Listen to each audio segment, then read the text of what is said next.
ব্রাইডের তখন ভাত কাপড়ের অনুষ্ঠান চলছে, ভর্তি অনেক লোকজন, উলু, শঙ্খ আর আনন্দে মেতে উঠেছে সারা বাড়িটি। আর সেই সময় আমরা পৌঁছে গেছি ব্রাইডকে রেডি করতে। বাড়ির সবাই এতটা কোঅপারেটিভ, সঙ্গে সঙ্গে সমস্ত অনুষ্ঠান কমপ্লিট করে নিয়ে ব্রাইডকে ফাঁকা করে দিল। এই রকম যদি সবার বাড়িতেই কোঅপারেটিভ হয় ব্রাইডের সাথে, তাহলে কতই না ভালো হয়। আজকের ব্রাইডকে নিয়ে যতই বলবো ততই যেন কম পড়ে যাবে, সবটা যেন গুছিয়ে বলাই হবে না। আমার এবং আমার আজকের ব্রাইডের লোকেশন দুটোই কৃষ্ণনগর, তবে আমি আজকে এসেছি আমার ব্রাইডের নতুন লোকেশন, তার শ্বশুর বাড়িতে। প্রায় 2 ঘন্টা জার্নি করে এসেছি। আজকের এই স্পেশাল দিনের সাজার জন্য প্রায় 10 মাস আগে ও আমাকে বুকিং করেছিল। এই প্রথমবার ওর আর আমার সামনাসামনি দেখা। এতটাই মিষ্টি ওকে দেখতে, পুরো মুখটাই ওকে লক্ষ্মী ঠাকুরের মতন লাগছিল। তার স্কিনটা এতটাই সুন্দর আর ফেসের কাটিংটা এতটাই সুন্দর যে ওকে একদম লক্ষ্মী ঠাকুরের মতন দেখতে লাগছে। তাই আমি ঠিক করলাম খুব হালকা করে, খুব সাটল বেসের মধ্যে একটা ওর মেকআপ কমপ্লিট করব। আর বেস মেকআপটা করিয়ে নেওয়ার পরেই সব থেকে ইন্টারেস্টিং যে পার্ট, ব্রাইডকে তার বিয়ের গয়নাগুলো একটা একটা করে সেট করে দেওয়া। গয়না পরতে তো সব মেয়েরাই খুব ভালোবাসে, তাও আবার আজকের মতো স্পেশাল একটি দিনে।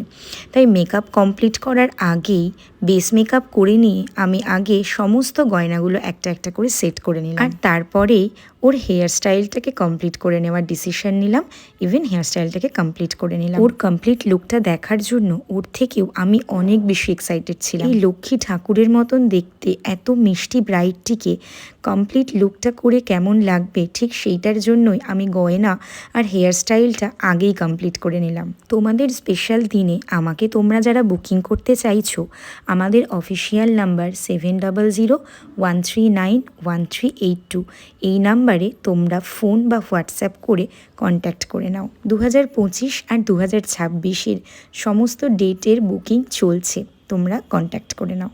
আমাদের স্টুডিও লোকেশন কৃষ্ণনগর, তোমরা চাইলে আমাদের স্টুডিওতেও বুকিং করে রেডি হতে পারো। আমরা গোটা ওয়েস্ট বেঙ্গলে সার্ভিস প্রোভাইড করি। তোমরা তোমাদের পছন্দ মতো জায়গায় এবং ডেটে পছন্দ মতো স্লটে বুকিং করে নিতে পারো। আমার তো মনে হচ্ছে আমি ব্রাইডের থেকে চোখই সরাতে পারছি না, তবে লুকটা কমপ্লিট হওয়া অবধি তো ওয়েট করতেই হবে। এতটাই ওর লুকটা ভালো লাগছিল, সময়ের মধ্যে সমস্তটা কমপ্লিট করে নেওয়ার পরে আজ আমরা একটা অনেক বড় ভুল করে ফেলেছি, যে ভুলটা আমি এর আগে কখনো করিনি। এতদিন ধরে ব্রাইড রেডি করেছি, আমি এই ভুলটা কখনো করি। এমনকি ভুল করলাম জানো, শুনলে তোমরাও ভাববে। ব্রাইডকে কমপ্লিটলি রেডি করিয়েছি, দেখতেই পাচ্ছ কতটা মিষ্টি লাগছে।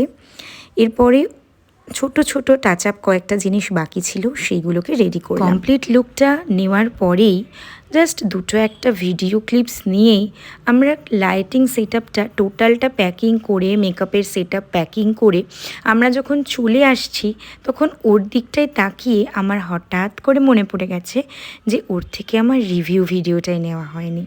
ওর কেমন লাগলো সাজতে সাজতে তো সেটা আমাদের বলেইছে, কিন্তু সেটার ক্যামেরাবন্দি করা হয়নি। এই যে এত মিষ্টি একটা লুকে ওকে রেডি করলাম এত স্পেশাল ওর দিনে, ওর কেমন লাগলো সেটা আমার আর ওর কাছে জানাই হলো না। তারপর ভাবলাম ঠিক আছে, চলো লাইট নেই তো কি হয়েছে, ঘরে যে নর্মাল লাইট রয়েছে সেই লাইটেই ওর কয়েকটা ভিডিও নিয়ে নেব, আর ওকে আমি জিজ্ঞাসা করে নেব ওর কেমন লাগলো। দেখো লাইট মানে রিং লাইট আর নর্মাল লাইটের মধ্যে কিছু ডিফারেন্স তো রয়েছেই, তবে আমার মনে হয় নর্মাল লাইটেও কিন্তু অনেক বেশি সুন্দর লাগে। আমি তোমাদেরকে দেখাচ্ছি, তোমরাই নয় দেখে জানাও কেমন লাগলো। কাজের সময় তো রিং লাইট ছাড়া কাজ করতে একটু অসুবিধা হয়, অল্প আলোতে অনেক বেশি অসুবিধা হয়, তবে রিং লাইট ছাড়া দেখতে কিন্তু অনেক বেশি সোবার আর সাটেল লাগে। দেখো এই সময়টায় ঘরে কিন্তু ঘরের নর্মাল একটা লাইট জ্বলছে, বাট দেখতে কত মিষ্টি লাগছে। চলো ওর কাছে শুনে নি ওর কেমন লাগলো আমাদের কাছে সেজে। আমার কাছে সেজে খুবই ভালো। দিদিকে আমি অনেক দিন আগে বুক করেছি, আমার দিদির কাজ খুব ভালো লাগে, আমি দিদিকে ফলো করি সব সময়। আজকে দিদিকে আমি যেমনটা চেয়েছিলাম দিদি ঠিক তেমন করে আমাকে সাজিয়ে দিয়েছে, একদম ধৈর্য সহকারে, একদম আমার খুবই ভালো লেগেছে।